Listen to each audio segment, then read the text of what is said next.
Jake, and look who's coming down the track. Make way for Jake, hooray for Jake.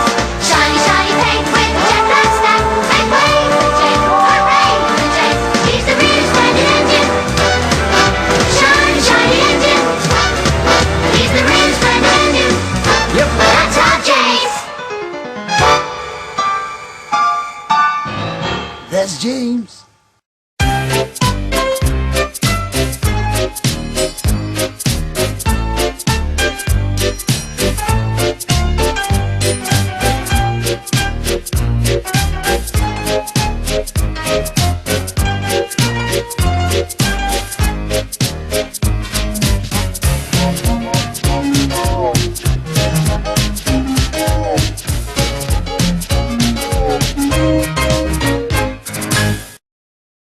One morning, Gordon was in the yard taking on a large supply of coal.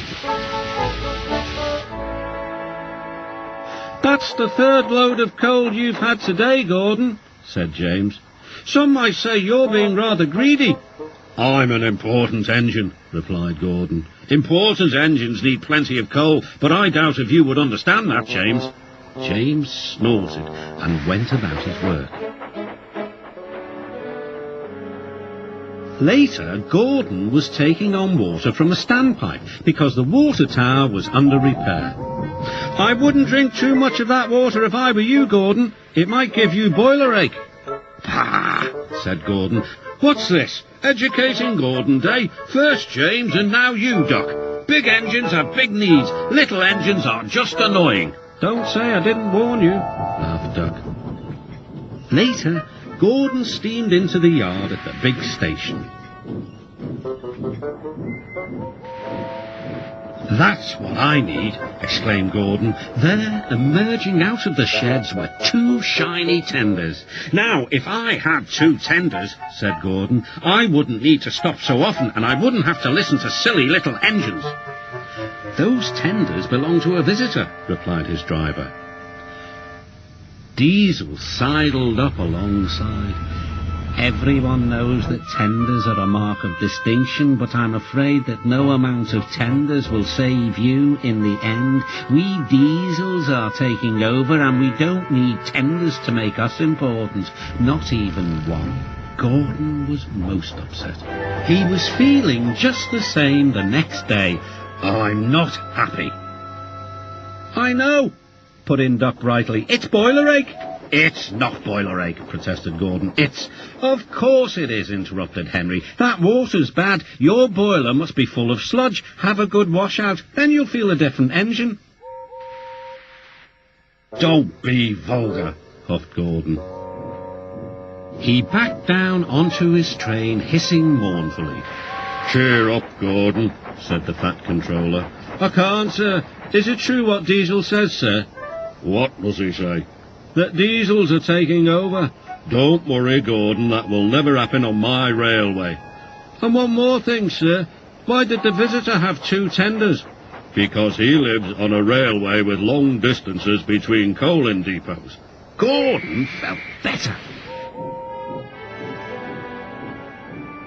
But Henry started complaining. He banged some trucks angrily. "I always work hard enough for 2, he puffed. "I deserve another tender." Doc whispered something to Donald. He was going to play a trick on Henry.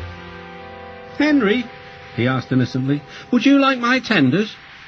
"Yours? What have you got to do with tenders?" "All right," said Duck. "The deal's off. Would you like them, Donald?" "I wouldn't deprive you of the honour," replied Donald. "It is a great honour," continued Duck thoughtfully, "but I'm only a tank engine.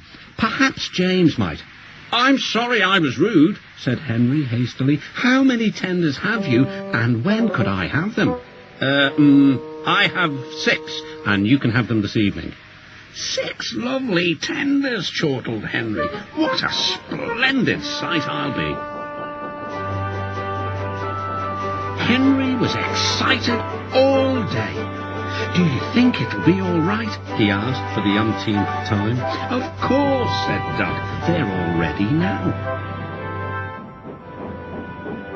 The other engines waited where they could each get a good view. But Henry wasn't a splendid sight at all. His 6 tenders were very old, dirty, and filled with boiler sludge. "Had a good wash out, Henry," called a voice. "That's right, you'll feel a different engine now." Henry was not sure, but he thought the voice belonged to Gordon.